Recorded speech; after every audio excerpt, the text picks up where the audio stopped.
All right, guys. Thank you all for joining us again today with the International Association of Woodcarvers.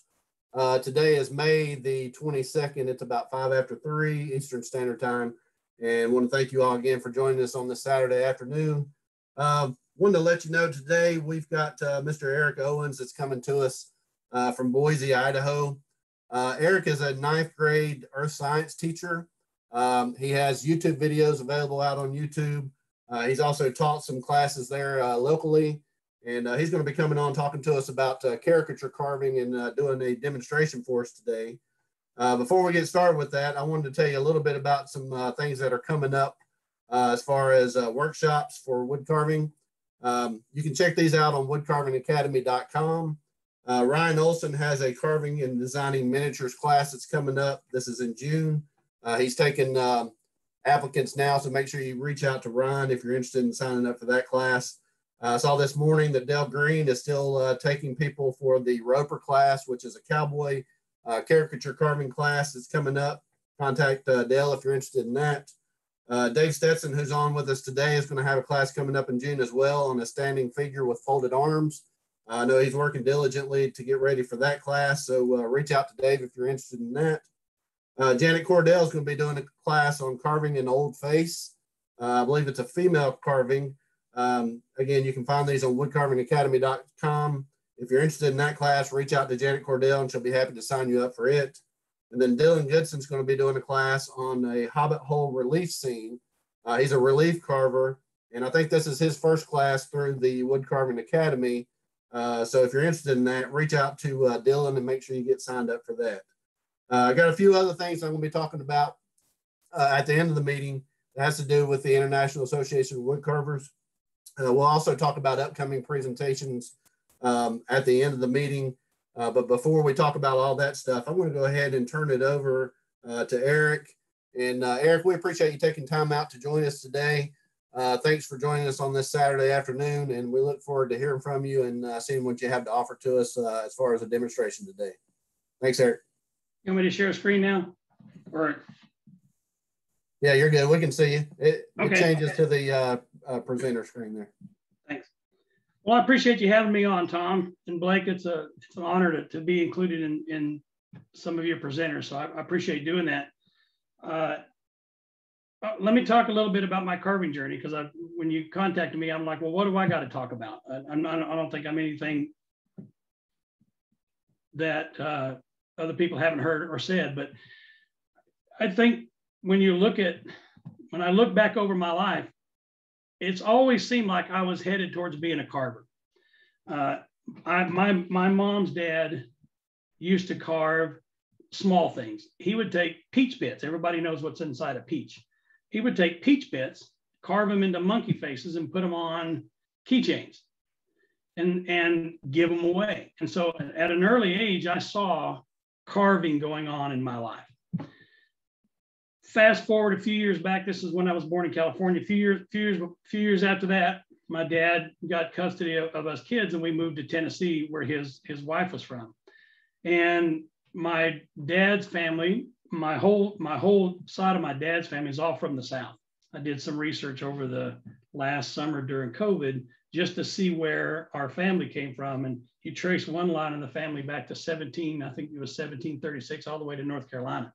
So I feel like that's where my whole family is. Anyway, my dad's uncle Otis, owned a store in Fife, Alabama. For those of you who know where that's at, it's a northeast corner of Alabama, DeKalb County. In fact, I was watching TV last night. They were doing a fishing tournament in Lake Guntersville. I grew up fishing on that lake, if you know where that's at. Anyway, Uncle Otis owned a store just outside of Fife, Alabama, on the 2 acres my grandfather and my uncle owned.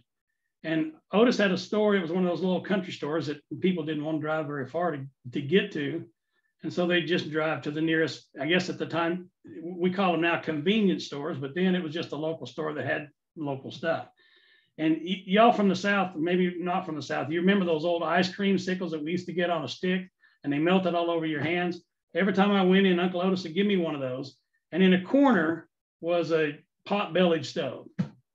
And around that pot-bellied stove, there was always some fella sitting in a chair. And next to that was a table of fellas playing dominoes. And in the South, I think dominoes is a contact sport because there's more arguments over dominoes than anything else. I remember when I was a kid. Anyway, I seem to remember it happened a lot. It may have only happened 2 or 3 times and it stuck in my head, but there was somebody in that chair carving. And I don't remember what they were carving, a dog, a horse, a sharp stick, whatever. But I got into it being fascinated by carving at that time. And some years later, the place we lived in Tennessee was a small 5-acre farm. My dad built a garage and opened his mechanic business there. On a 5-acre farm, there's a lot of room to roam around and find stuff to do. And somehow I ended up with a pocket knife. I don't know if I was supposed to have it, but my dad wasn't very happy when he found out I had a pocket knife, especially when he found out what I'd been carving on. So all the things in the barn had some kind of cut marks on them. I was carving on the posts, I was carving on the wood, I was carving on those slats and everything. And he told me I couldn't have that, but he let me have it. And I think the joy of being illicit, having a knife when I wasn't supposed to, was cool. And then once he gave me the blessing of having it, I don't think I carved another thing as a kid other than a sharp stick or a string around a hay bale. So it was a long time before I picked up a carving tool at all. And it was like most of us got into it, it was Boy Scouting. And so when I was in the service in Air Force in the early 80s, and I got stationed in Wiesbaden, Germany, Lindsay Air Station, Germany, a little place just about 40 kilometers away from Frankfurt. My unit sponsored a Boy Scout trip, and so I got picked to be one of the assistant scoutmasters. And I'm seeing all these guys when I go to training, and when I would attend events with them.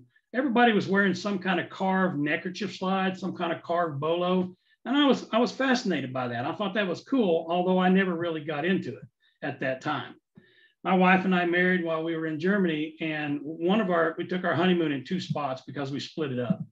But one of the places we went to in southern Germany was Garmisch-Partenkirchen, and just up in the mountains in the Alps was a place called Oberammergau. And if that name rings a bell, there's a lot of carving that goes on in that area.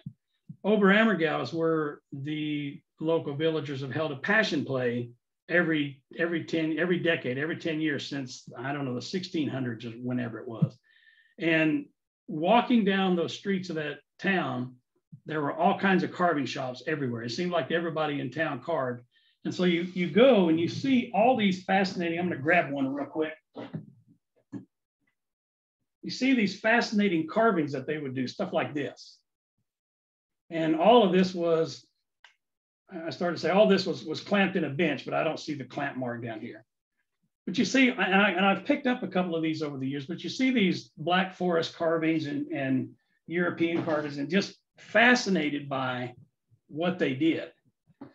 And so that still wasn't, a young married guy, I was interested in a lot of other things, sports and hanging out with my wife. I still didn't get into carving. We rotated back to the States, ended up back in Tennessee after we were out of the service. And I got back involved in Boy Scouting and seemed to want to do that. It kind of just kicked in. Okay, everybody's carving, everybody's doing something. Let me do that too. So if you know Boy Scouting, you've got a lot of neckerchief slides. I think this was the first one I ever did. Kind of proud of it because I didn't even put the date on it, but it was one of the first carvings I ever did. And if you look at it, it's still real square. That's supposed to be the quill wrapped in felt. It's still real square. But I was proud of it because it was something I did. I think it was one of the first things I ever carved. And I've got one of my YouTube videos. If you follow my channel, Eric Owens Carving, I got one of my YouTube videos where it talks about, I think the title is Persistence or Perseverance and Improvement. And I show some of my uglier, older carvings, and I really keep them in a box in the garage. I don't bring them out very much, but I brought them out during that time. And I think it might be the first time anybody who knows me or most people who know me seen them. And so as you progress, you start getting more and more ideas and more tricks and tips and more of the things you want to do. And it was interesting for me to see how that progressed because I've saved my old stuff and I've kept them. So one of the things that I got really into carving at one point, and I've done 300 or 400 of these, certainly not as many as others have, but Boy Scout bolo ties, the bolo ties that leaders would wear in their uniform. And I've used them as gifts and given them away. But one of my YouTube videos was about carving Uncle Sam. And I got into that because I really like the Uncle Sam bolo tie. And it's really one of those things that I enjoyed. I've been a Boy Scout leader since 1983. So going on a long time, I've carved a number of things that I really enjoyed. I really got interested in bolo ties when I went to summer camp in northern Idaho at a place called, I just lost the name of the camp. Anyway, there was a guy, Camp Cole, sorry. There was the guy that carved bolos, and he had carved thousands of them.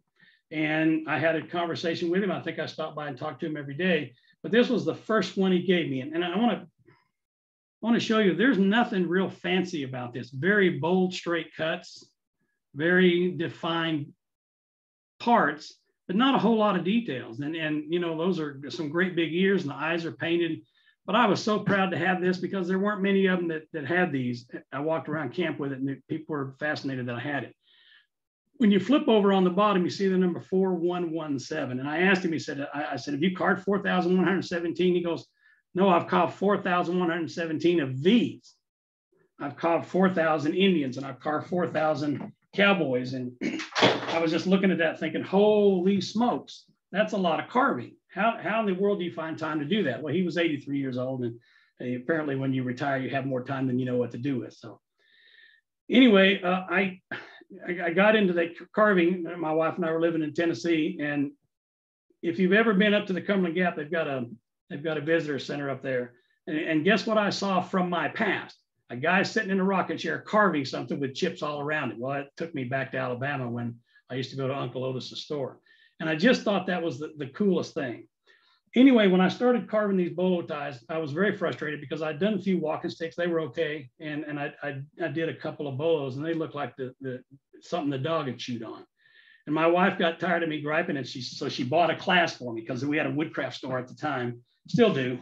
But the store sponsored classes, and one of the classes was taught by a gentleman that many of you know, Cleve Taylor. Cleve Taylor lives here in our area, and subsequently became a good friend of mine. But I took a class, and let me see if I can reach it from here without leaving my chair. The sad thing is I never finished that carving. I never finished that class. But Cleve, my wife didn't know what she was signing me up for because it was 3 hours on Friday night after work. Then it was all day Saturday and all day Sunday.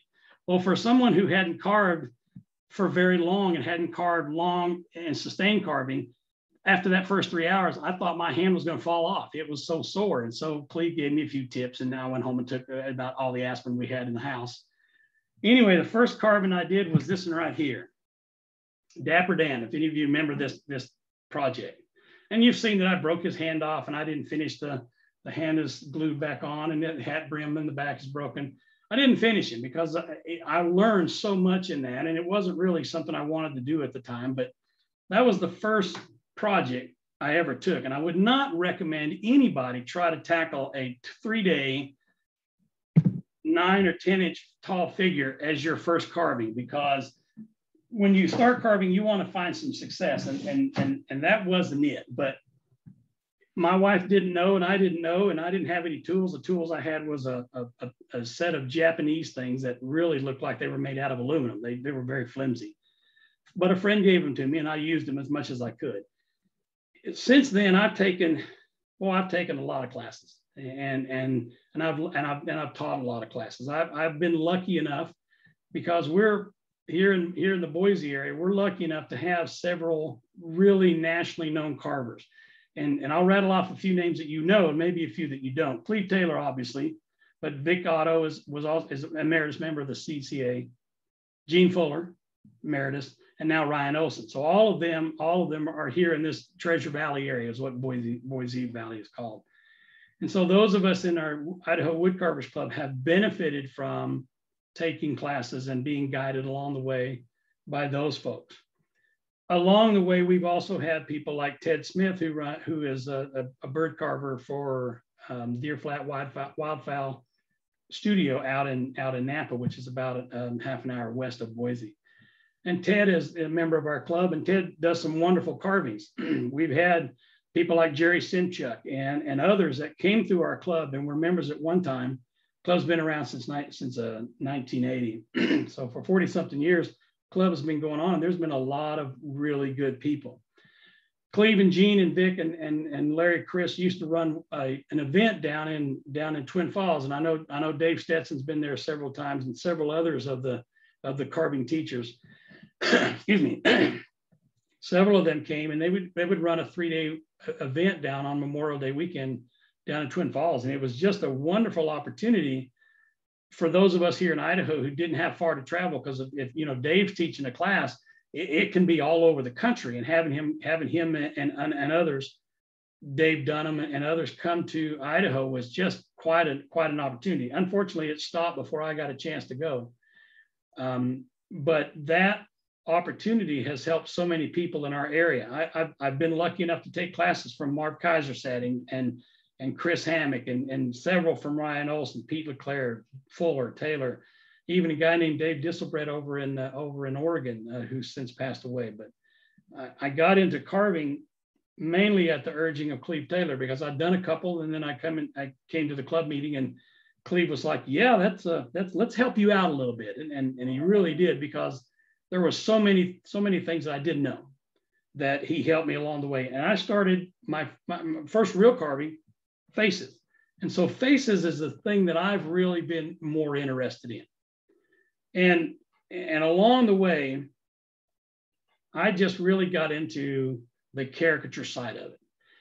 Being from the South, and many of you that know Southerners or are Southerners, you'll know exactly what I'm talking about. We find humor in everything. I don't care what it is. We laugh at everything. Sometimes we make things happen to make people laugh, and that fuels what I want to do. For me, finding the humor in everything just makes life a whole lot easier. Life is hard enough as it is. And if all you look for is what's on the news and what's bad, then you're going to think it's a whole lot worse. But I've always thought of the funny parts in life, and caricature carving just seems to fuel that. It does it for me, because I can take what may be a serious situation and turn it into funny.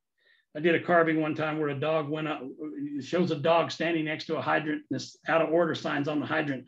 The dog's got his legs crossed, and he's got his paws down there covering up his area. And the caption was, "Out of order, what do I do now?" So I just find humor in taking the smallest little things and making them funny. And I was looking over here to see if I have any of them that stick out in my head. But to me, learning how to look at funny things was what I was interested in. And that's what drives me to doing what I'm doing.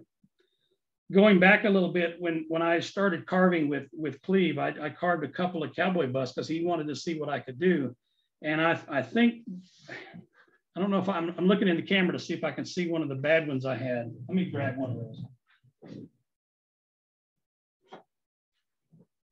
So this is one of my first ones that I carved by myself before Cleve showed me what to do. And, it's not bad. It's still kind of square in places, and the hat doesn't necessarily do everything I want it to do. The sideburns are real square, almost like he just came out of the barber shop. But that was one of the first things I did. And then when Cleve said, "No, let me guide you through,"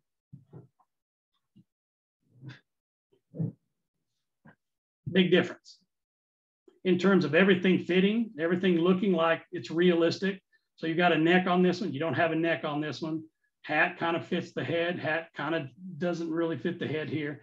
And so being able to have that, and if you'd like, I'll demonstrate how I carve these after doing I think a couple hundred of these. That was the thing that really got me going, is carving cowboys, because I'm like a lot of you. I grew up. How many of you, raise your hand if you read like every Louis L'Amour book there was about cowboys? I think I read every one of them from our local library, and I still have several of them sitting around the house that I read every once in a while. And so I always felt like I understood, what a cowboy was about, and with the cowboy way, the cowboy lifestyle. So I've always been fascinated by carving cowboys. And when I got into carving, between Santas, which is another favorite carving of mine, and Cowboys, that's all I wanted to do for a long time. That simple act of Cleve taking me aside, and then Gene Fuller and a couple others helping me along the way, let me know that teaching was the way to go. Not because you just want to carve all the time, but when I joined the service in the early 80s, within 6 months I was teaching something. And in fact, we had a rec center there on base. My first duty station after basic training was Fort Meade, Maryland. I was stationed at Fort Meade, Maryland, and went to language school there for the National Security Agency. And the local base rec center hired me to work with kids. I was 19 years old. They hired me to work with kids. So I taught typing, and I taught how to roller skate, and I taught how to write papers. And so it seems like ever since I was 19, I've been teaching something. I've coached football, basketball, soccer, you name it. I've taught Sunday school, and for the last 20 something years, I've taught public schools. But I've always felt like I was a teacher, and I always felt like I was interested in giving back. You know, that old saying of pay it forward. And so for me, I got a lot of help from those who liked to carve, and those who wanted to carve, and those who enjoyed teaching, that I can't thank them enough. And part of my thanks is to pay it forward as well. As much as I enjoy carving, as much as I enjoy making a carving, and it doesn't matter what it is, I enjoy the teaching part of it as well. Because not only have I fulfilled what I wanted to do, but I've tried to empower someone else to do what they want to do as well as carving. Whether they're carving a walking stick, I just had a class on Wednesday of this week teaching people how to carve a house in bark, and none of them finished, but boy, they just couldn't stop talking about how fun it was to actually take a piece of wood and do something with it. And so for me, it's always, I think a couple of years after I got into carving, the club was asking me to already teach. And so I was starting to teach Christmas ornaments and a number of other things. And that to me, above all, as much as I enjoy producing a carving, above all, it's the teaching part that I really enjoy. And so I've been lucky enough to be able to teach at our local club. I've been lucky enough to teach at our local wood craft store. I've been lucky enough to teach at Boise Community Ed, which is a series of classes that the local Boise schools puts on in the evening for people. You can learn everything from taxes and retirement to glass beading and whatever. And I've been lucky enough to teach that, and just recently picked up a series of carvings with homeschooling kids. They lack opportunities for art, so being able to help them carve and do art is a new one for me. So I've been teaching for the last 7 or 8 years, and that to me is what it's all about. I've lately been able to travel to Oregon and Washington and teach classes. Some of them are 3 hours and some of them are 3 days. And so that to me is the essence of carving. It's somebody wanting to learn something, and somebody who can, giving them the opportunity and showing them a few steps and then turning them loose. It's kind of like riding a bike. You don't hold the seat of the bike of the child that you're teaching how to ride the whole time. Eventually you let them go and they're off down the street doing their thing. And I feel the same way in carving. No matter what I'm doing, I always feel like I'm either learning from someone, or they're teaching me, or I'm teaching someone else. For me, that's what it is. And so I heard a quote this morning that talks about enjoy the spice of the moment. And I've tried to do everything that I'm doing to just enjoy what's going on and then pass that on to someone else. And I've been lucky enough to be teaching for 7 or 8 years. I'm always looking for another opportunity to teach. That's one of the reasons I got into YouTube videos, because when I first started looking at YouTube videos, there was only a couple people out there, Gene Messer being one. And I'm sure many of you have seen some of his 3,000 videos. And boy, for someone who couldn't afford to go to classes and couldn't afford videotapes or whatever, watching a free YouTube video was it was nirvana. That was exactly what I needed at the time.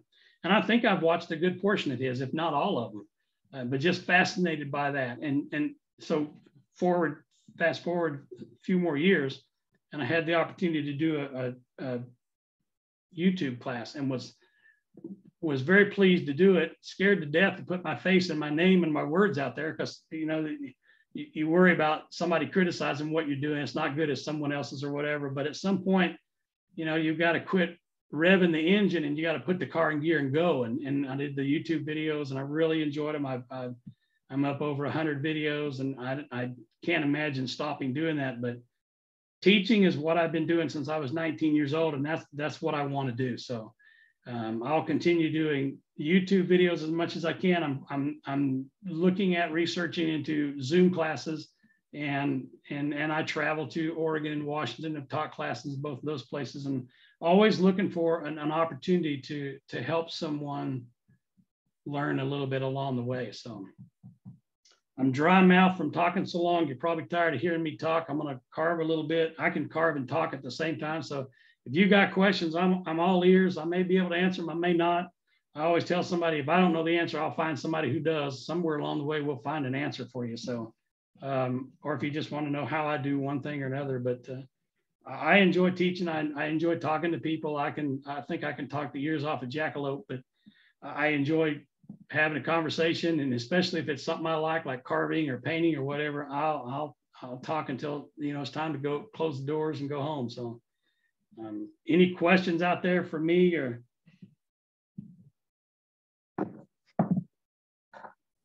hey, Eric, now may be a good time to talk about where people can see your work. So you talked about YouTube. Is there other places where they can find you?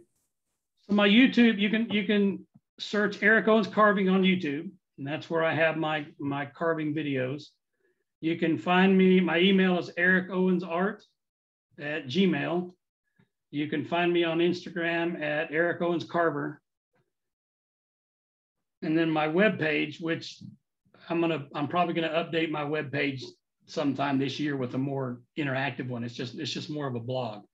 ericowensart.blogspot.com. Any of those you can reach out to get a hold of me through that way, and I'll be glad to respond and answer and help. I've gotten emails and comments on my YouTube channel from New Zealand and England and all around the United States, and I'm always glad to help somebody.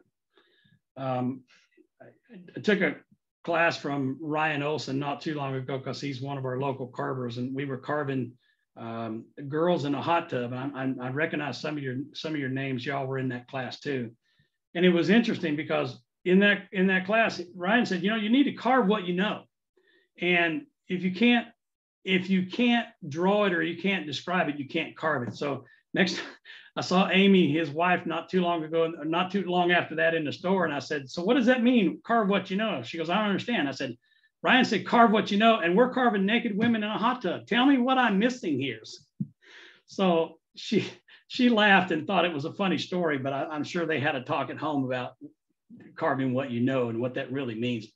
So for me, I'm going to carve cowboys and dogs and bears, and I'm not very good at carving women. I've carved a few. They're not my favorites. I got one, you can't see it up there. Two people dancing right here.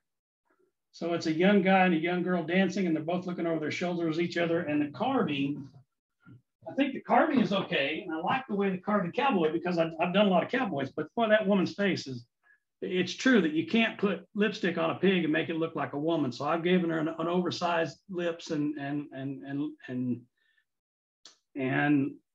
lipstick on her lips. But I've got, this was just the first one to work out the size, but I'm gonna do a better one, because I like that one, you know, hoedown Saturday night or whatever you want to call it. So anyway, that's how you reach me, and I'll be glad to respond to anybody that wants to reach out and have a conversation with me. Let me show a couple carvings. Maybe it'll jog some of your thought processes. Here's one of them I'm really proud of. Cleve Taylor had a carving of a Civil War soldier, and I thought, well, how do I incorporate the fact that there were two sides to that? Being from the South and having a great grandfather fight for the Alabama Confederacy makes me understand the Southern side of it, but you know, you got to understand both sides of that. So I carved one, brothers, and I don't know about you, but it was incredibly hard for me to get faces that looked like they were related to each other. And anyway, I think I pulled that one off. And I really enjoy that one. I just thought that was cool. I do a lot of Cowboy Bus, and this one is one of my favorites. It's a small one, a little smaller than the ones that I've done before, just slightly smaller. But this one's really just had a, I don't know why that expression came out of his face and why he's looking off to the side. That's just the way it came out. So I really enjoy that. And I've got several of them sitting here, but I don't want to bore you with showing you a bunch of carvings. What was I going to talk about? My latest YouTube video series was about these guys right here.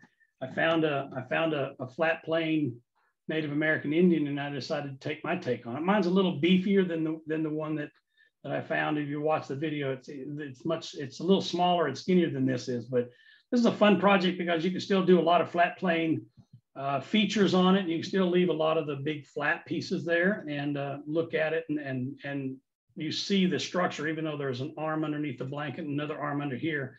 With a few strokes of a knife or a tool, you can definitely give that impression underneath the tool. I saw a couple questions pop up in the chat. Let me try to answer those. What tips can you give in carving faces with expressions?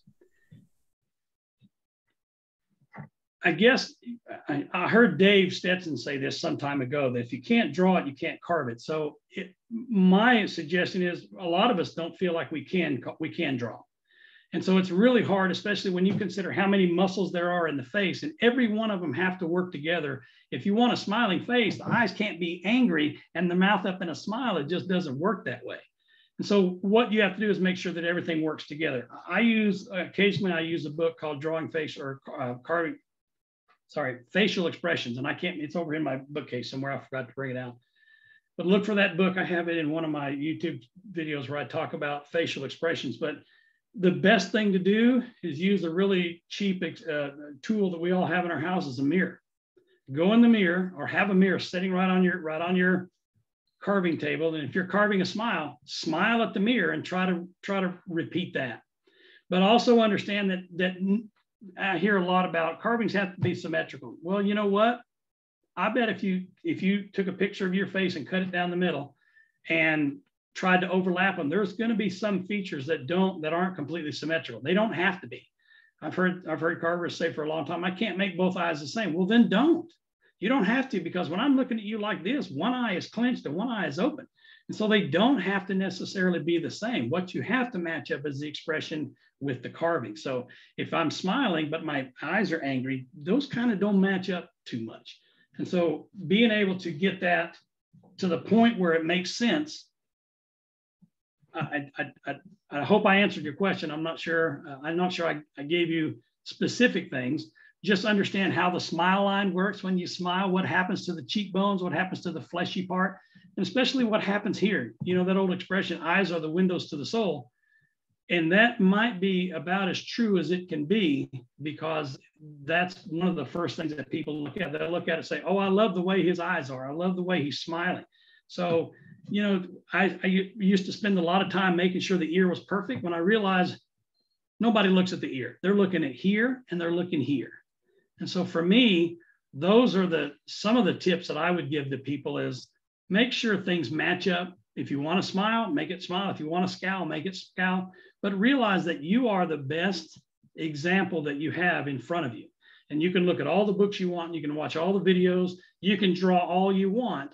But if you can't see it in your face, it's going to be hard to see it in your wood. So for me, looking in the mirror has been a really good help as well.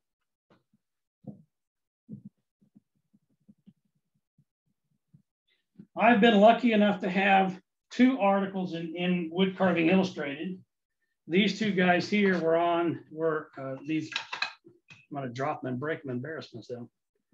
These sports bears are 2 of the funnest projects I've ever done. And they were in the Woodcarving Illustrated for fall of 2019, is issue 88. And I was blessed enough to have those. They called me up and they said, can you do one of Penn State and one of Ohio State. And so I did. Before that, I was blessed enough to have an article of this relief hiker. This is in summer of 28, issue 83. And this is the original one. And I don't know if you can see, I dropped him and broke the brim off. But this is just a relief carving, flat on one side, and you carving in the other. So it just starts with a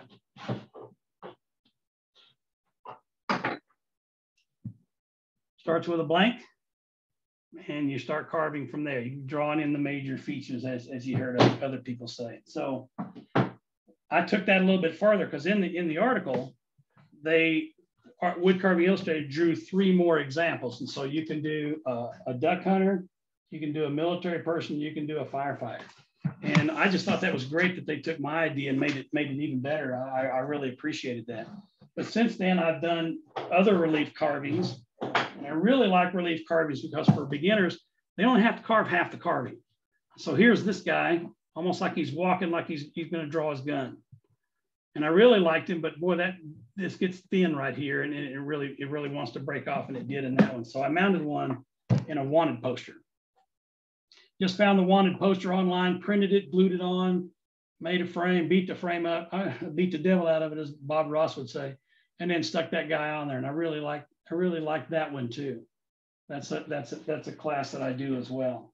And so for me, when I go to carve something, when I go to draw, it's often hard to draw what you want. I got interested in, excuse me just a second. I couldn't draw people when I first started carving, and I thought, how am I going to do that short of taking hours and hours and hours of drawing classes? Then I found this little tool right here that somebody made. I can't even remember where I got it, but this is I'm not even sure what you call a drawing aid, but it's got some wood pieces here and on the feet, and then in between it's got plastic tubing and what are these pipe stems? Pipe cleaner. Anyway, you can bend this thing any way you want to try to get the expression you want. If you want them running, just kind of spread out the legs, and there you go. And if you don't want to make something like this, you can make what's called a Bojangles. I know, Blake, you asked me about this some time ago, and I've got several of them that I made, but let me show you what that is. I'm gonna switch cameras real quick and show you what that looks like.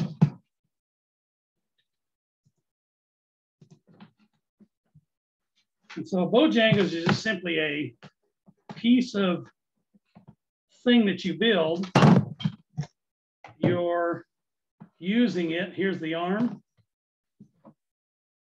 the hand, the body, the pelvis, the upper leg, the lower leg, and one of the other feet.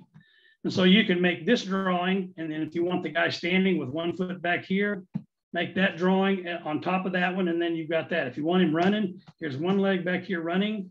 Here's another one at the front running. And so you can do a lot of things with these. It's really simple, just made out of thin wood. And then I used, I don't know if you can see that. I got them from Tandy Leather down here in the corner. Tandy Leather is called Rapid Rivets. And I think it was about $6 or $7 for this, but I've made several of these out of there, and they're invaluable for not being able to draw. If you can't figure out how to draw the arms or can't figure out how to draw the legs, what they look like, this gives you a tool to play around with so that you can make it do whatever you want to. And it gives you an opportunity, and you can scale that up smaller or larger. I think in one of my YouTube videos, I've got a picture of this, so you could snap a screenshot of that and do that. So for those of you that aren't very comfortable with drawing, a few aids like that would really help you. I've got another one that my son got for me. I don't use it as much as I thought I would, but it's a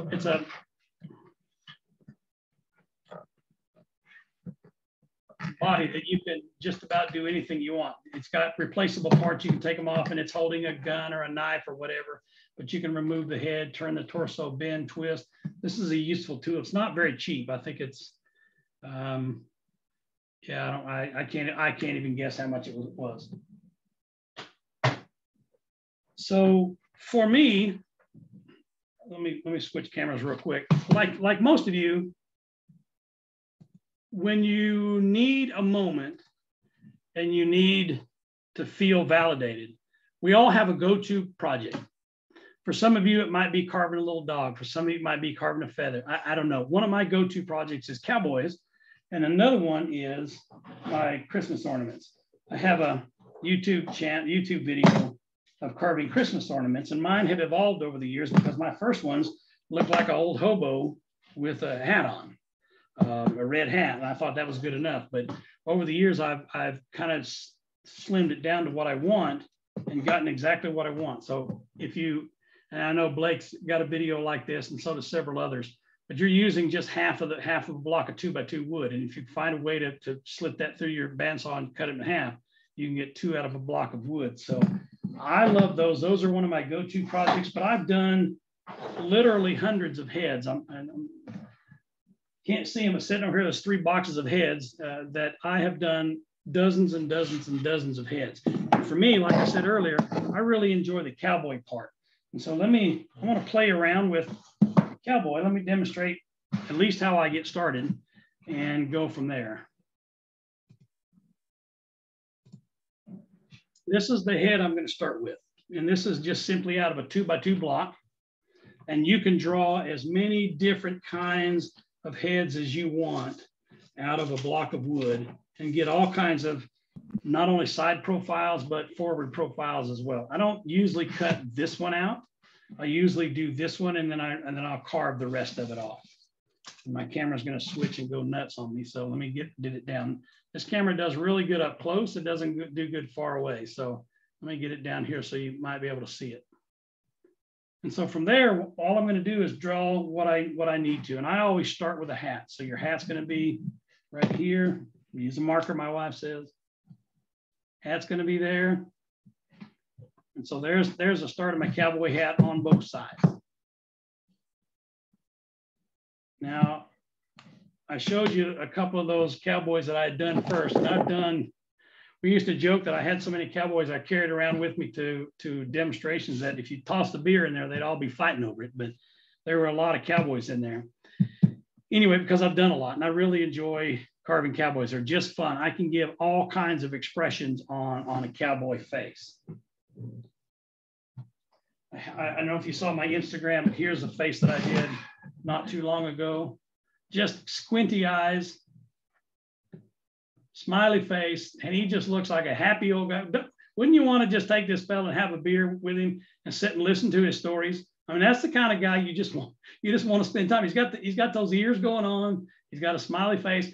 And sometimes I do a carving, and I don't know how it came out that way. This one came out that way. And just when I started carving, when I cut in the eyes, boy, they just popped out that way at me. And I thought, okay, I got to keep that guy, as opposed to the old professor that's got the look to his face like, you said what?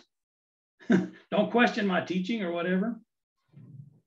Anyway, let me put on a glove before I embarrass myself and cut myself here on TV or the internet anyway. And so the other thing I want to do when I carve these is I always like to draw a center line. And I'm always fascinated by people who can carve without making a drawing, because I know wood is not cheap. I just recently had to buy some wood and have it shipped in, and it's not cheap, but you pay for good wood and you pay for good stuff. And so it was worth it having to pay for it. But to me, I want to know exactly where things are going to go. And so I know where the center line is. So I know that I can shrink his face in and I can make the hat match the face as well. And I don't usually do a whole lot more of drawing after that. I draw as I go. I'll carve this in, cut a little bit off, carve this in, cut a little bit off. These are easily made if you have the right tools. I use find what I'm looking for. I use my bandsaw to cut this out. And then I use a tenon cutter. I think that's what these are called. tenon cutter, it cuts the tenon in a drill press. That allows me to have a neck on these Cowboys that I can shrink, or that I can make it smaller. I can't make it any larger. And then in the bandana, the body, it's just cut out of a 2-inch piece of wood. And then I would use a Forstner bit. And I think this is a 1-inch Forstner bit, but it cuts that hole out on the drill press. And that allows me to fit the neck to the body. And they fit fairly snug at this point.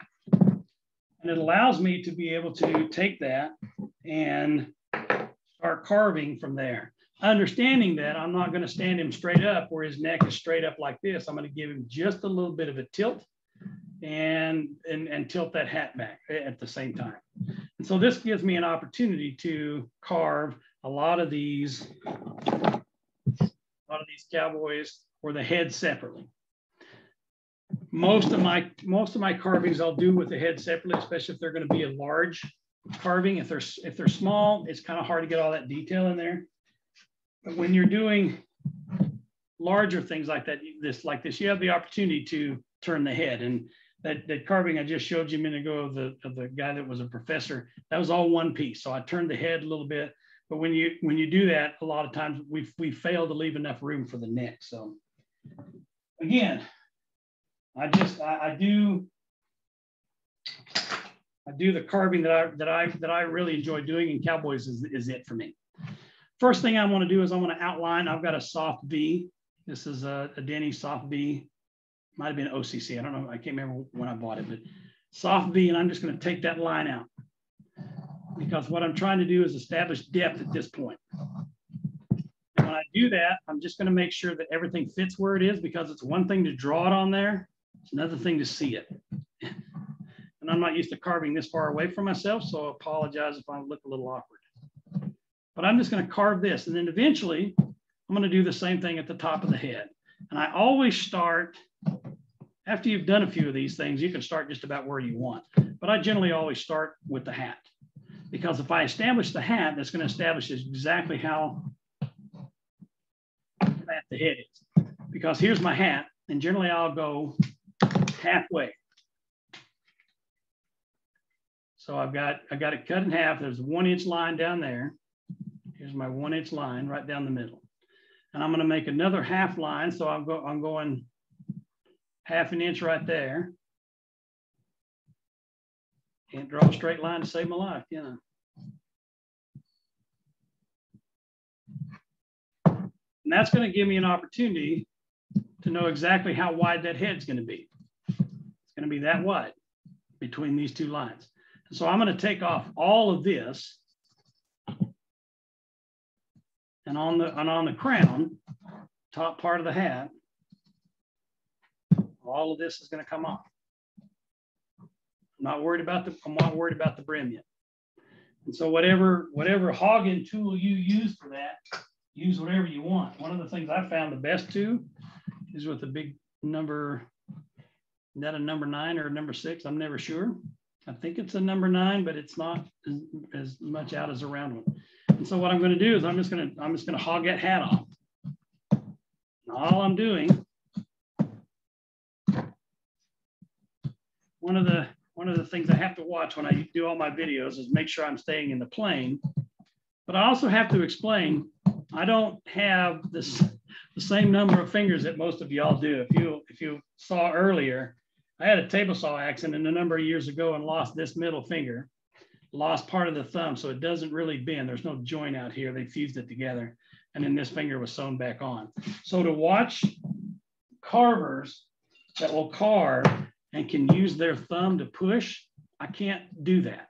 So I've had to reinvent a new way for me to carve.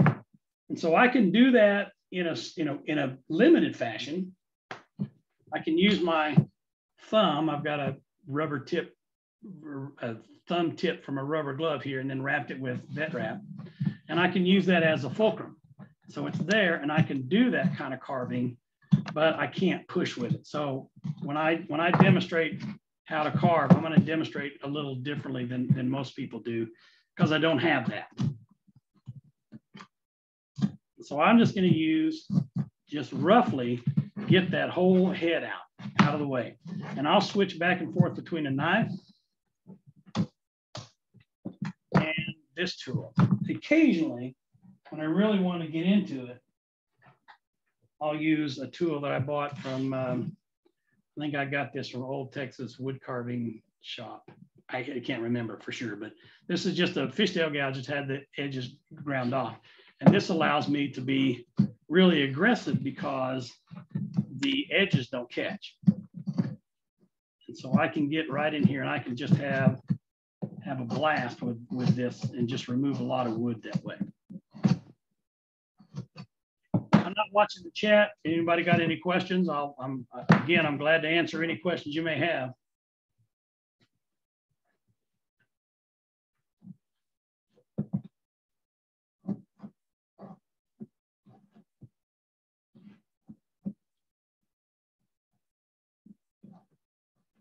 So rather than sit here and carve a hat, I think everybody knows how to carve a hat. I'm going to switch to doing the face because that's where most people want to see carving. They don't care about a hat. Anybody can do a hat. When you're looking at features, and if you look at your features, where do things line up? And so when I look at my ear, I've got to take an eyeball of where that ear comes down. And when you go straight down on the ear, you've got to figure out where that ear is going to go on the head. And so I can't exactly move that ear way back here, but I can't move it very far forward because then it doesn't give me a lot of room. And so if you want to draw just a rough estimate, front of your ear lines up roughly with the middle of the neck. You see that? And so if you'll draw down from your ear straight down, it's about in the middle of that neck. And then whatever size of ear you want to draw, this is a really aggressive hat pattern right here.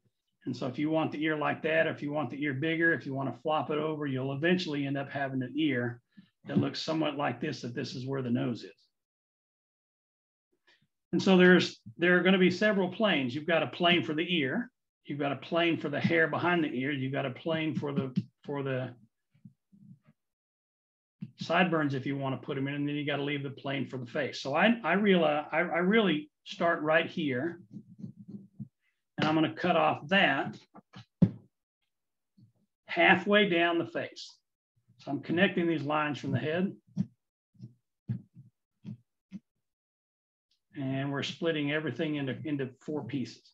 I'm going to carve this almost down to about right here because this is going to be the sideburn. I'm going to remove everything because that'll leave me room for the ear. So to do that, I start with a V tool or a soft gouge.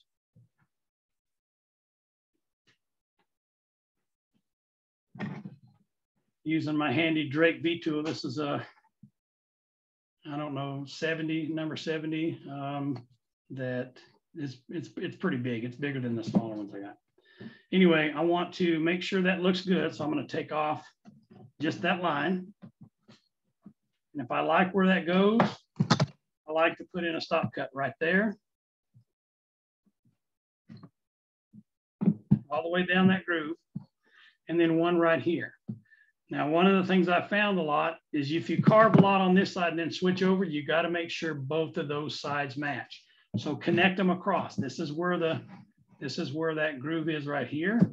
So I'm going to go straight across to the other side of the face. That's where I want that groove to be, and draw it straight up. That's where I want that groove to be.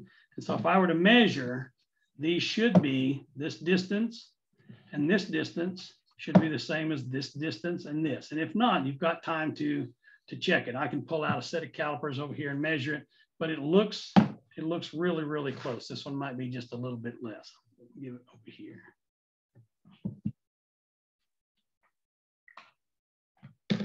And so back over here, I did those lines so I make sure where they're at. And then from there, I get aggressive and I start taking things off with the fishtail gouge.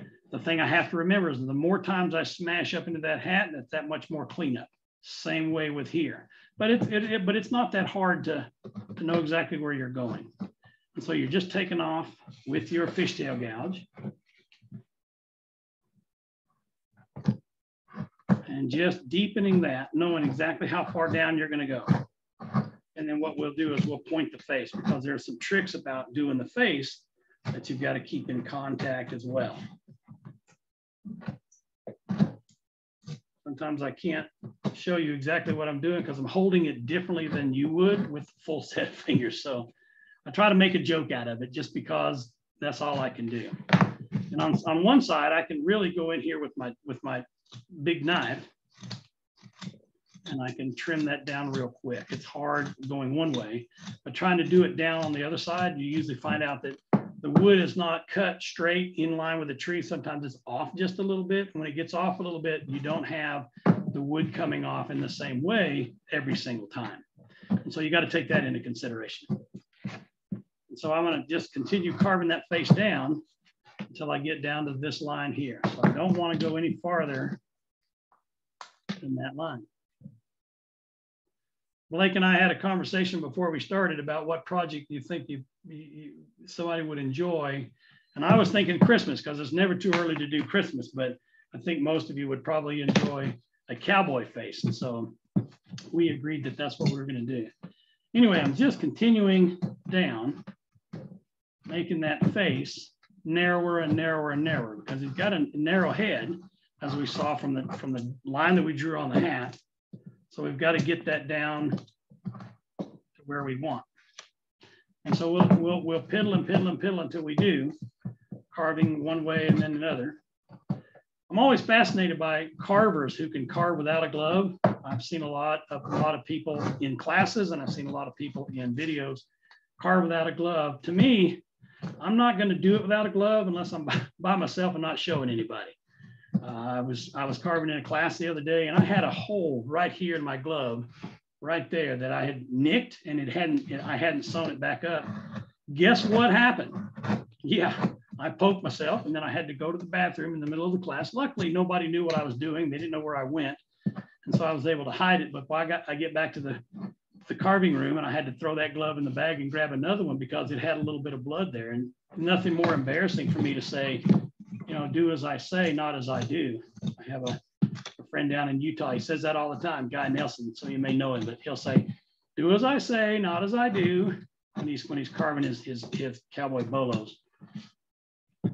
Big shout out to that group that went down to Utah and did that Woodcarvers Roundup. I wanted to go, but school wasn't going to let me go for several days. And so anyway, we've got it down almost to the point where this is going to be the sideburn.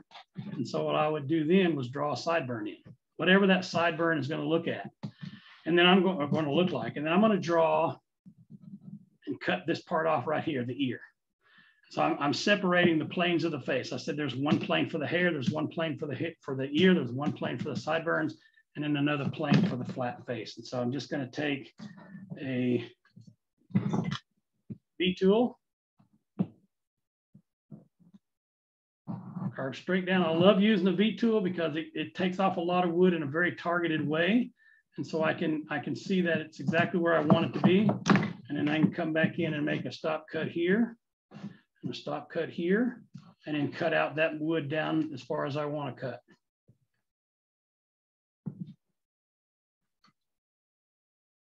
Ordinarily, by this point, I would have carved most of the hair, or most of the hat off, sorry. I usually start with a hat because I really enjoy doing hats. And so by now I would have already carved off a good portion of the hat. And some of that would not be in my way when you go to carve. And I know there's carvers out there who carve them in two pieces, the head in several pieces. So you've got the head, and then you've got the crown, and then you've got the brim. And for me, I just find it easier to do it this way, although it doesn't allow you the same access that you want. Hey, to each his own. I'm not here to tell you how to carve, because each one of you carve a little bit differently, and because I don't have the same hand structure that you have, and my hands aren't very big to start with. The things some people can do are not the same things that other people can do. So got my ear in there. I'm gonna make a cut back here for the hair. And then I'm going to trim a little bit of that hair as well. I'm doing this fairly fast because you don't want to sit here for 3 hours watching me carve hair. But Anyway, so again, I do YouTube videos, and if there's something anybody would love to see a demonstration of, I really like to think I'm not the best carver in the world, but I'm a good teacher, and I've been doing it for a long time. And so I want to be able to go where my students want to go. So if there's something there that you'd really prefer me doing a demonstration of, especially if it's something I've already done, feel free to put that in the chat. Feel free to reach out to me. I'm always looking for new ideas. Most of my carving videos up to this point have been more of a beginner / lower intermediate style, because I want to introduce people. I've been carving seriously for about 12, 13 years. And I've been teaching for about eight or 9 of those. And for me, the teaching, as I said earlier, the teaching is the thing that I really enjoy probably most of all. As much as I get a kick out of carving things and turning out a good project, one of my passions is empowering other people who want to do this. Our club meets at Woodcraft in Boise. And up until COVID, our meetings were open carving 3 times a month, and then a club meeting once a month. And the club meeting, while all of them were open to the public, the club meeting was kind of in the back room. And so what we did is we would sit out on the sales floor of the store. The store owner allowed us to meet out there. And we would be out there for anybody who wanted to come by and see us. And we would get people come by and say, I think that's fun. How do I get started? And some of them would come join us and sit and watch us and sit and participate and have a good time. And so for me, that's the thing is being able to get someone interested in it, because I have a philosophy that's really helped me as an adult. There's not enough art in life. We don't see enough beauty by going to work and commuting for an hour to work and having to put up with the irate customer or the angry boss. We don't see enough art. And every day you get to see art, whether you sit down and watch a painting video or you do painting yourself or you look at a beautiful sunset. That is what we are drawn to. And so for me, I want to get people started. I want to help them in getting going in what they're doing and having fun trying to find enough. Now, enough fun things to do. During COVID, we've been blessed with extra time for those of us that could afford to take extra time. For those of you that struggled during COVID monetarily, I wish you the best. But I've had a lot of time to sit and think about things, and I don't believe I see enough art in my life. And so I'm always looking for art, and this is one way to do it. If we can introduce more people to art, then we've done exactly what we're supposed to do, and that's make this world a little better every day. So for me, I'm gonna take that philosophy of, oh, you've never done this before? Let me show you how. So any questions so far about what I've done? Comments in the chat? I don't see any new comments.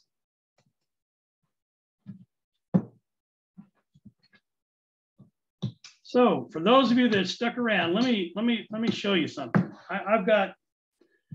I talked earlier about Southern humor. We're always thinking of things and we're always coming up with new ideas. And I have an entire book.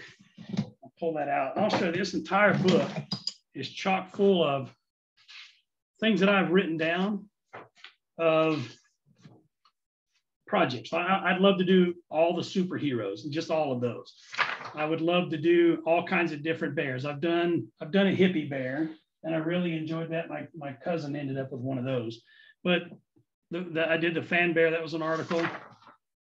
I've started a series of carving the biblical figures, and all of them start out with the and then one word. So David versus Goliath, the fight. Joseph's coat of many colors is the coat. Noah in the ark, the boat. Moses parting the Red Sea is called the way. And so I've got so many ideas, I'll never get to carve them all. I'm just never, even if I carved one a day, I don't think I would come up with all of them that I want to carve. So I want to challenge you. I'm going to give you 3 of my ideas, and I would love to see somebody take one of these ideas and go carve a great carving. Are you ready for this? You might want to write it down or take a picture of it. First carving It's called The Guitar Out of a Stump. It's what wood wants to be. So you've got a stump coming out, and then somebody carved a beautiful guitar out of that stump. I think that'd be a great carving. I don't know that I'm going to get around to doing that. What wood wants to be? Wood wants, or maybe it's a bass fiddle. I don't know, a drum. But carving that, I would love to see somebody take an idea of this and run with it. Ryan Olson and I had a talk not too long ago. He came over and visited me, and that's one of the things he talked about is a lot of us run out of ideas. Where do you get ideas? Well, I can find ideas everywhere because I find funny things and I find humorous things. For those, anybody ride a motorcycle? You've heard the story, loud pipes save lives. I had a friend that used to say loud suits save lives. And he had this suit that it looked like Joseph's coat of many colors, and it was purple, and it was neon green, and it was yellow, and it was bright, and he had a helmet that matched. It was hard to miss him because even though as loud as the motorcycle would be, if you've got your music up loud, you may not hear that motorcycle coming. The road I live on, they just repaved it. And at one point, the road goes down from 2 lanes into 1. And I'll get almost to the end of where they merge, and all of a sudden this motorcycle comes flying out of nowhere, and I don't hear them, even as loud as their motorcycles are. And then the third one is called comfeatable. Grandpa with his feet up in his recliner and a big old smile on his face because he's finally able to sit down and he's comfortable. He's comfeatable because his feet are up in his recliner. Those are just 3 of the ideas that I have in my idea book. And I wake up in the middle of the night and I have these little 3x5 cards sitting by the table, and I have them in my pocket as I'm driving or as I'm working. And I always come up with ideas. I've pitched a couple of ideas to Woodcarving Illustrated and for articles, and another one to Fox Chapel about books. I'm still waiting to hear back on that. That was some time ago, so I may not get that, but I would love to do them. But I find all kinds of ideas, and I would encourage you to write those down because if you're like me and you wait 5 minutes, you'll forget about it. And so having ideas in your portfolio is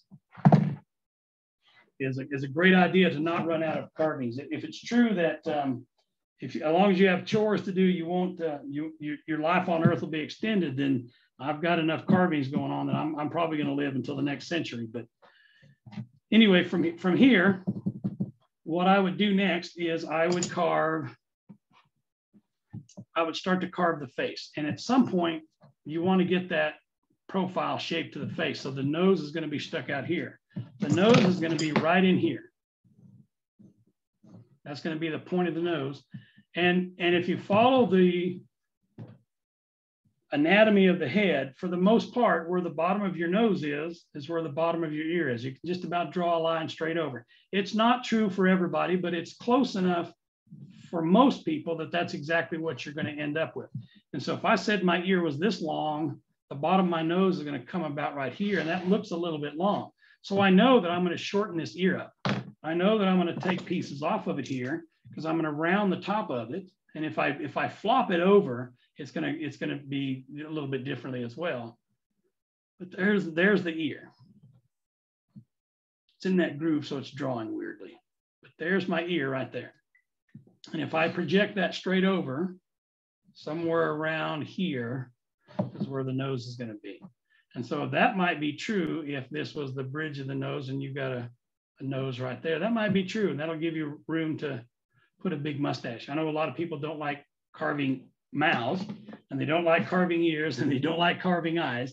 But at some point, if you want to practice, the only way to get good at it is to practice a little bit more. And so I'm going to leave this up here for those of you that want to get a screenshot of that. I'll put up a ruler next to it so you'll know exactly how long that is.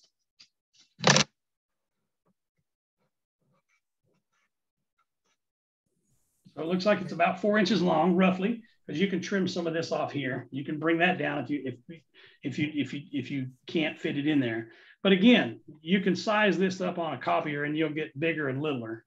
And a lot of times when I do carvings, what I do is I get one that I draw out and then I shrink it down and I go up. So I'll do about 5 different sizes and figure out which one works and also which one I have wood for. So let me pause for a moment. I gave you a tip about the Bojangles. I want to give you another tip about drawing for those of you that struggle with drawing.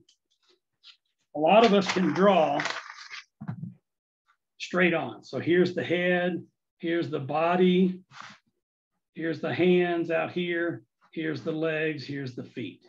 We can draw straight on. It's turning it sideways that might be different. What I do is I turn my paper sideways and I use a ruler.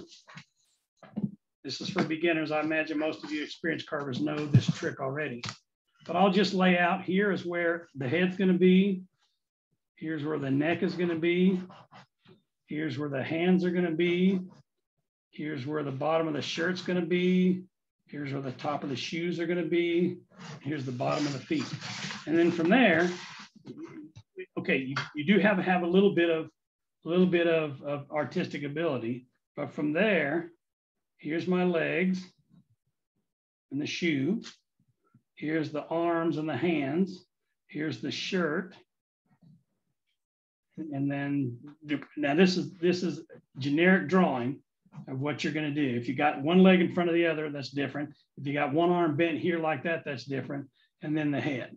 And so from there, just from this real simple line drawing, you can get a simplified block out of whatever you're going to carve. And this is, I'm talking roughly 6 inches here, which is easily obtainable, and about 2.5, maybe even 2 inches if you wanted to thin him up a little bit or her. So that's something that I've really learned over the years, is draw these lines at all the intersection points of the important parts of the drawing.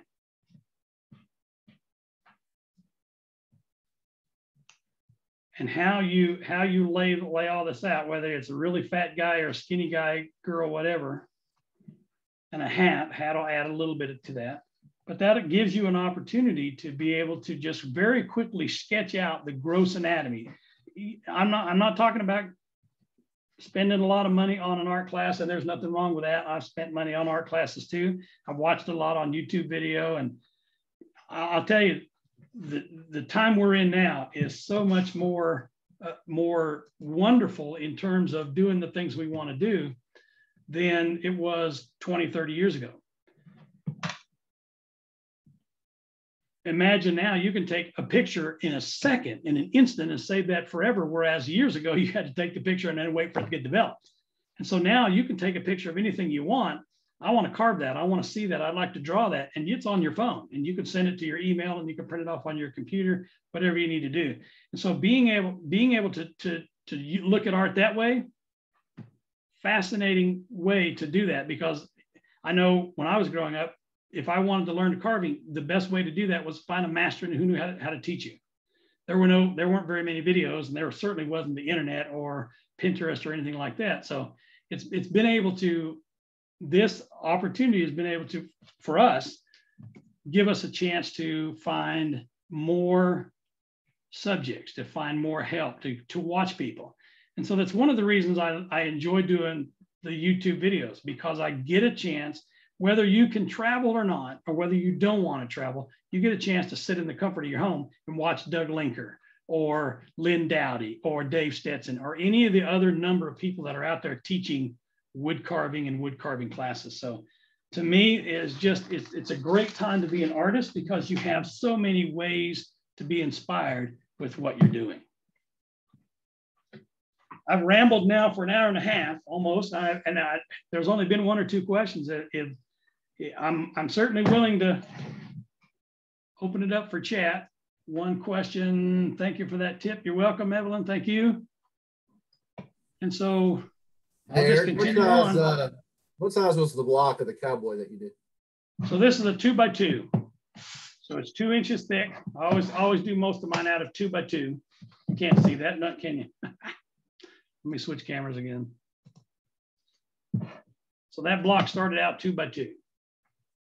The same thing with the body. It is the bandana, whatever you want to call this. It is also 2x2. This is just a little bit. It's about 2 1/8, just a hair pass.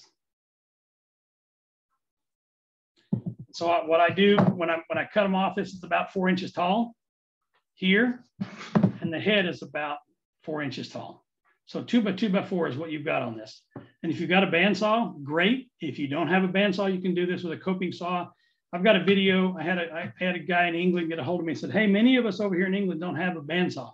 How do we do that? And he got a whole video of how to carve a little cowboy. I think he's like 6.5 inches tall, and showed him how to do that with just hand tools. And so it's being able to use what you have. Every time I teach a class, I am not the kind of person that is going to come and tell you, you need to have this tool, you need to have this tool. Now, for everything that I ask you to do, I'll find a tool in your bag that'll work. I'm also not a carver that when you ask me for help and I come over there and I look at your piece, I'll say, well, lend me your knife, and I start carving on your piece. I'm not going to do that ever at a carving place unless you ask me or unless you want me to fix something. Most of the time, I'm going to say, no, this is how you fix it. This is how you do it, because I tell my students all the time, I don't want you to go home and say, hey, look what my instructor did. I want you to say, look, I'm proud of this thing, and look at what I did. So I'm always conscious about grabbing your stuff. It's nice on YouTube and on Zoom. I don't even see the work. So I don't have that temptation to grab it.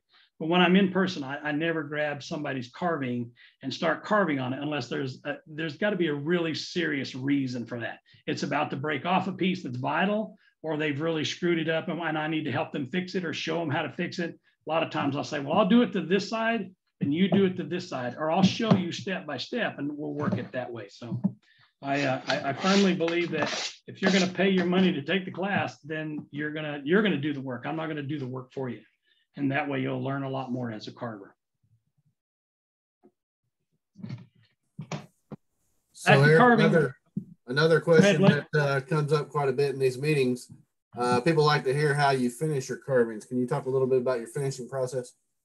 I'm like, I think every other carver I've watched. I think I've got every one of Cleve Taylor's books over here. I've got Pete LeClaire's. I got several others. And I think every one of us have our own way. And so I'm not here to tell you this is the only way. I'll tell you how I do it. Real simple. Let me go back a little bit. I started out when I got done with the carving, then I'd paint it. And on top of that, I'd put a Joe Sonja matte finish, and a matte finish, and it sealed the colors.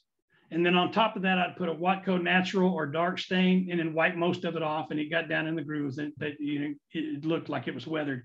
And then over top of that, I'd put a buff on wax, and it smelled like oranges. And I got it from Woodcraft.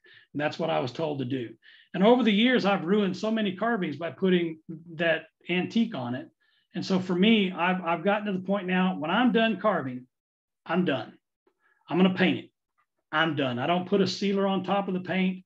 And then what I do is I go out in the garage, whatever I'm doing, and I spray Minwax polyurethane, clear satin. I use very little boiled linseed oil, but although I've got quarts of it laying around here, I got the expensive stuff and I got the cheap stuff. Now I only use the expensive stuff that I get from the art store. It comes in a little bottle about 8 ounces or 4 ounces. It's about this big. And I think it'll take me 10 years to go through it. And I've watched other people like Dave Stetson and others talk about that. For me, it doesn't yellow, and the carvings, and I've only been using that stuff for the last year. But some of my older stuff, I find that it does yellow the color. So again, I'm done carving. I'm gonna finish it painting. Here's one that I did 2 years ago. Sprayed with polyurethane. Let me switch. I'm gonna switch cameras again.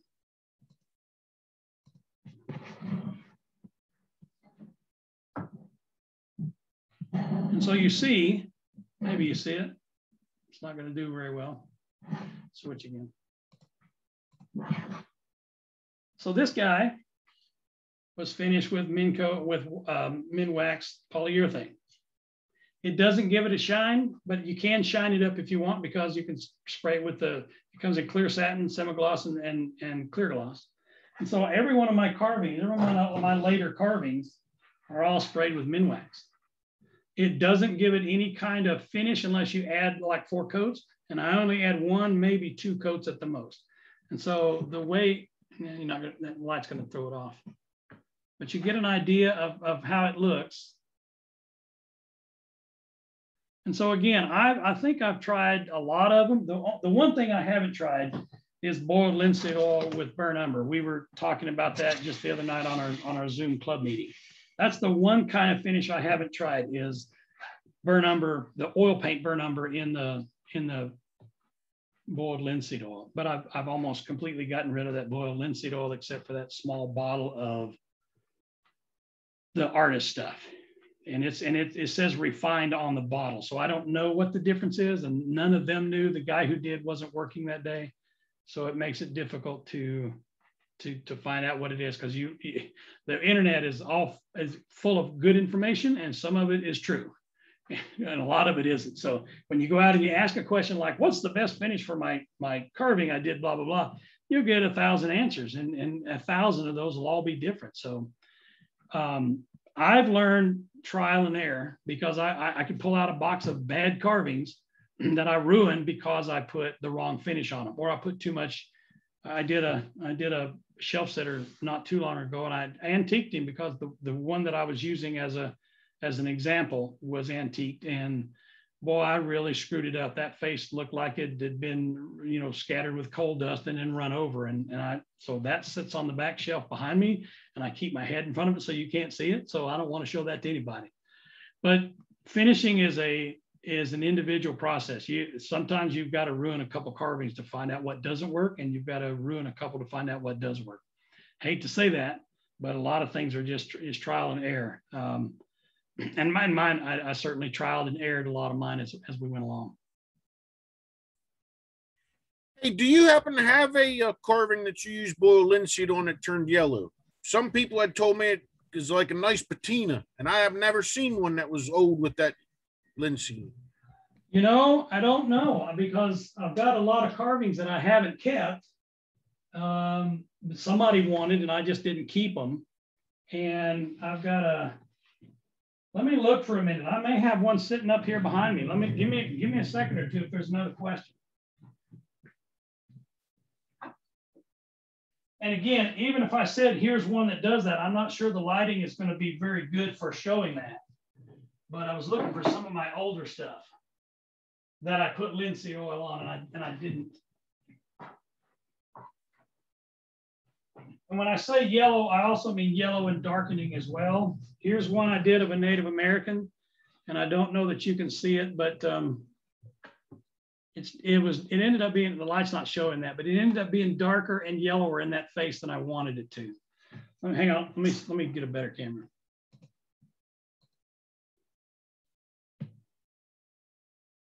So if you can kind of see that. Change my light here. That didn't help it, did it? Anyway, this Native American, I really like it, but it just didn't, the face didn't turn out the way it is. And when I'm looking at it, you see it looks a little orange in the camera. When I look at it, it looks yellower than I want. Does that answer your question? Yeah, it don't get an ugly yellow, it just gets older. So yeah, and for me, I don't want my carving when you get home in 3 or 4 years to say, well, I don't like it now because it's yellowed, and it ends up being part of your estate sale or whatever. So for me, I want to make sure that you can enjoy it for a number of years, and it doesn't end up in the $2.99 bin at an antique store somewhere. Of course, you've made it when your carvings are selling at an antique store for $1.99, but I don't want that to be that way. I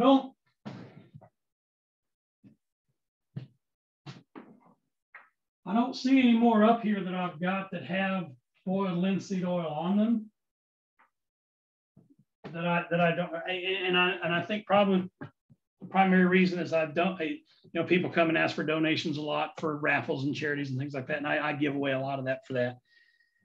We used to go to a carving rendezvous up in the Tri-Cities in Washington, and I was always donating carvings for that, and because it was free, you don't give away necessarily your best stuff, and so other people love it, and I was glad to give it away. So I've heard a lot of people talk about how it yellows, and I've heard a lot of people talk about how it doesn't. When I first started using boiled linseed oil, I hated it because I couldn't stand the smell, and I was afraid that it was going to spontaneously combust. And now I know how to take care of that. And I've got the stuff that doesn't stink. So for anybody who wants some boiled linseed oil, I'll probably have a couple quarts laying around here that I might have to ship to somebody and get rid of, but.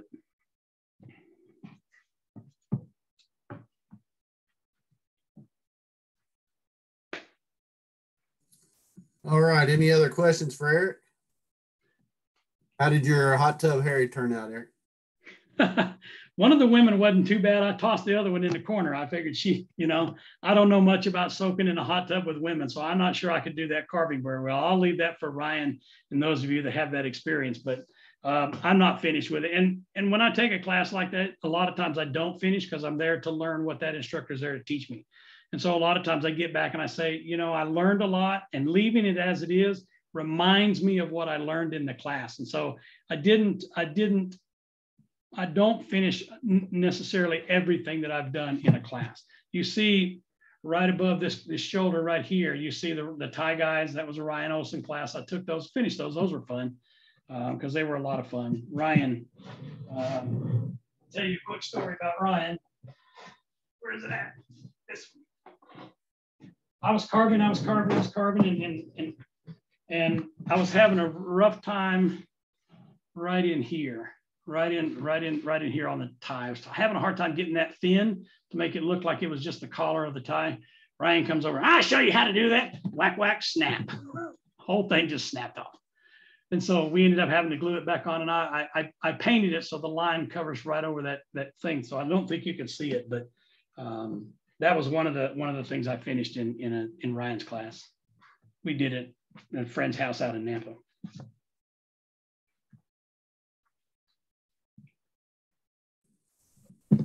So right. From here, what I would do, I would round that face over, poke out that nose, draw in whatever you want. You're drawing in the face in the bottom, and you're drawing in the jaw and separating that jaw from that neck, and then putting in your eye sockets in there, and then whatever you're going to do, whatever kind of hat you want on that particular thing. I'm going to have a YouTube series of videos on carving this type of carving soon. I don't know exactly when because summer's coming up, and so it'll be at least another 2 or 3 weeks, but I'm going to do a YouTube video of this one, and I'm going to do a YouTube video of this one, which is a little bit smaller, and then I've got another carving I want to do of a cowboy as well. So for those of you that are interested in my YouTube channel, pay attention, stay tuned, and I will have those up certainly within the next month. What glue do I use for reattaching broken bits? It depends on what it is. If it's a strength bit, one of the things that needs to be, it's going to be sticking out. I use CA glue and then touch it with an activator. It sets it up. It just leaves a film on the outside that you have to remember to carve off. And when you do, use an old knife because that glue will make grooves in your knife. But most of the time, if I've got the time to wait on it, I use just wood glue. The tight bond wood glue, the yellow wood glue, it works just as well. It's just not, it takes a while to set up. And if you don't have it lined up perfectly well, you'll be able to see the glue line no matter what you do.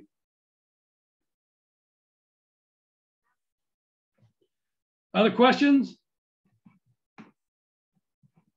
I've got you started on your cowboy. If you want to finish, go ahead. I'd love to see some of those, and I appreciate all y'all tuning in. I appreciate a big shout out to Blake and Tom with the International Association of Woodcarvers. I think it's great what you guys are doing, and I can't tell you how much I appreciate it.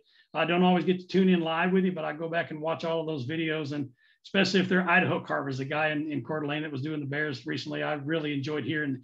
I don't know what system he was using for headphones, but I was fascinated by that.